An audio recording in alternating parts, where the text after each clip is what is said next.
مهم جدا بالنسبة لكرة القدم المغربية، ولكن أنا شخصيا تخوفي أكثر لما المدرب يخرج من إطاره، يخرج من الإطار الفني مع اللاعبين، مع الكادر الفني له، لما يصبح يتدخل حتى في تعيين مدربين ويعين المدرب المنتخب الأولمبي. لهنا نبدأ نتحدث بطريقة أخرى عن هذا الناخب الوطني، وهذا تخوفي لأنه تحدثنا عن ناخبين وطنيين في السابق بنفس الطريقة. هذا الموضوع تكلمتوا عليه في الأسبوع الماضي، هذا الأسبوع بادين به هو الأول، الضغط من أجل إقالة وليد الركراكي، مع العلم أن الجامعة الملكية المغربية قدمت كل الدعم لوليد الركراكي باش يزيد يستمر على رأس العارضة الفنية للمنتخب المغربي. اش من أجنده كتخدموا الله أعلم، وخا حنا عارفين بأن الأغلبية باغيين يرجعوا لنا ولد فرنسا هيرفي رونار، وأنا سبق لي قلت بأن وليد الركراكي هو الوحيد اللي قاد أنه يدافع على راسه في هاد جوج مباريات اللي جايين واللي غادي يكونوا في شهر 6، مباريات رسميه تصفيات كاس العالم مع زامبيا ومع الكونغو الديمقراطيه. قاد انه يدافع على راسه، ونشوفوا المنتخب اللي بدا به المره الاولى ينتصر في هاد جوج ديال المباريات اداء ونتيجه، ويسكت لنا هاد الافواه اللي في كل فرصه كتكلم على وليد الركراكي. نسمعوا شنو قالوا على وليد الركراكي وعلى نادي الوداد البيضاوي. خليكم مع الفيديو كيف العاده، ما تنساوش لايك، خلينا الراي ديالكم في التعليقات. الناس مازال ما مشتركينش معنا اشتركوا وفعلوا الجرس باش يوصلكم الجديد ديالنا دائما. مع الاستاذ محمد الميغودي كل مره نستغل الفرصه لما يكون في اشياء في المغرب نحاول نستغل وجود الاستاذ محمد الميغودي، لاني لاحظت استاذ محمد الميغودي تقريبا في بحر الاسبوع الماضي كان نقد لاذع على الحقيقه لم نتعود به بالنسبه للاستاذ محمد الميغودي للناخب الوطني وليد الركراكي. شهادتك تحكي بحده لم نتعود عليها الحقيقه، وكأنه في اتهام مباشر لما يحدث في المنتخب المغربي في الفترة الحالية، اتهام مباشر للمدرب الوطني أو الناخب الوطني وليد الركراكي. والله عزيزي هيكل، بعد نكبة الكوت ديفوار قلنا بأن المسؤول الأول والأخير كان عنها وليد الركراكي، ولكن قلنا أيضا نظرا لعامل الزمن ونظرا لثقتنا في هذا الرجل قلنا لابد من استمراريته على رأس النخبة المغربية. وكنا نتوقع جميعا هنا بالمغرب أن تكون مقابلة الإعداديتين الأخيرتين هي بداية تصحيح لمجموعة من الأخطاء التي قام بها وليد الركراكي بالكوت ديفوار، إلا أن الرجل فقط قام بتغيير بعض الأسماء التي كانت بمحيط المنتخب المغربي سواء بطاقمه التقني أو بطاقمه الإداري، ولم يغير نهائيا من نهجه الفكري ولا من مستوى تعامله مع النخبة المغربية. فارتفعت حدة تخوفنا على مستقبل المنتخب المغربي، خاصة وأن الرهان المقبل رهان كأس افريقيا هو رهان دبلوماسي وسياسي واقتصادي وتنموي واجتماعي وأيضا رياضي، لأنها فرصة لا تعوض للنخبة المغربية وللمغرب بشكل عام، خاصة بأننا في حقيبتنا فقط لقب واحد كان في 76. كانت اختيارات فيها مناقشة وفيها نقاش وعليها جدل، ولكن أداء المنتخب المغربي في اللقاء الأول وفي اللقاء الثاني زاد من تخوفنا، وبالتالي أن كان لابد من حدة هذا النقاش ومن حدة هذا الانتقاد.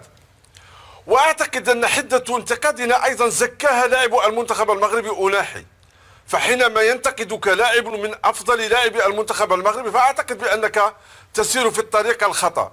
وبالتالي أنا شخصيا أقول طالما أن هناك إمكانية تأخير نهائية أفريقيا إلى جونفي 2029 فأنا أقول أن حان الوقت لتغيير الناخب الوطني المغربي، وأقول بأن المنتخب المغربي في حاجة إلى صدمة كهربائية أيضا على الأقل لنحقق آمال المغاربة. أقول مع التغيير، ولكن أقولها أيضا وبصوت عالي، أنا ضد هذه الأسماء المروجة الآن للعودة إلى الفريق الوطني المغربي، لأن كلا الأسماء التي يتم الترويج إليها الآن وهي أسماء سبق لها وأن دربت المنتخب المغربي ولم تحقق مع إنجاز، أنا أعتقد بأن أيضا سنخطط أيضا لانتكاسة أخرى، وهذا غير مقبول. شخصيا أقولها بصوت عالي، لست مع استمرارية وليد الركراكي، ولكن مع ناخب متضي من مستوى عالي وعالي جدا في مستوى هذه المواهب وهذه القدرات التي توجد داخل النخبة المغربية. واضح استاذ محمد الميغودي. على كل ما زلنا سنعود لهذا الملف لانه ملف مهم جدا بالنسبه لكره القدم المغربيه، ولكن انا شخصيا تخوفي اكثر لما المدرب يخرج من اطاره، يخرج من الاطار الفني مع اللاعبين، مع الكادر الفني له، لما يصبح يتدخل حتى في تعيين مدربين ويعين المدرب المنتخب الاولمبي. لهنا نبدا نتحدث بطريقه اخرى عن هذا الناخب الوطني، وهذا تخوفي لانه تحدثنا عن ناخبين وطنيين في السابق بنفس الطريقة. شفنا أنه خرجوا من الملعب، خرجوا من الأجواء التدريبية إن صح التعبير، وأصبحوا يريدون أن يتحكمون ويريدون أن يعينون ويريدون أن يستقطبون، وهذه هي المشكلة الكبرى.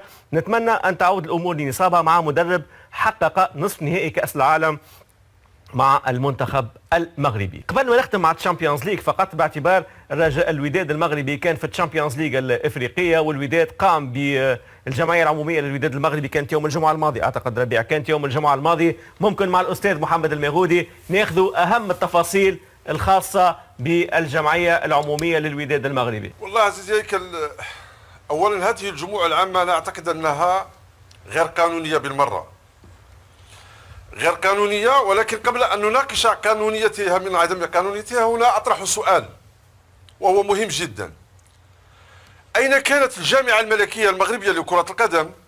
وأين كانت العصبة الاحترافية لكرة القدم؟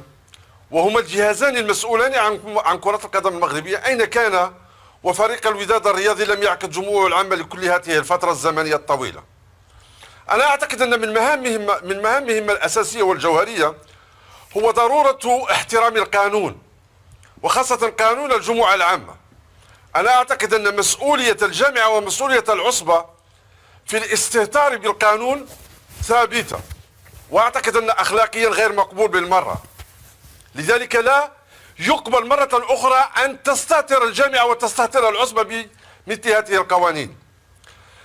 أما على مستوى الجموع العامة أنا أقول وأطرح بعض الأسئلة: هل هي جموع عامة للفرع أم جموع عامة للجمعية المتعددة الفروع؟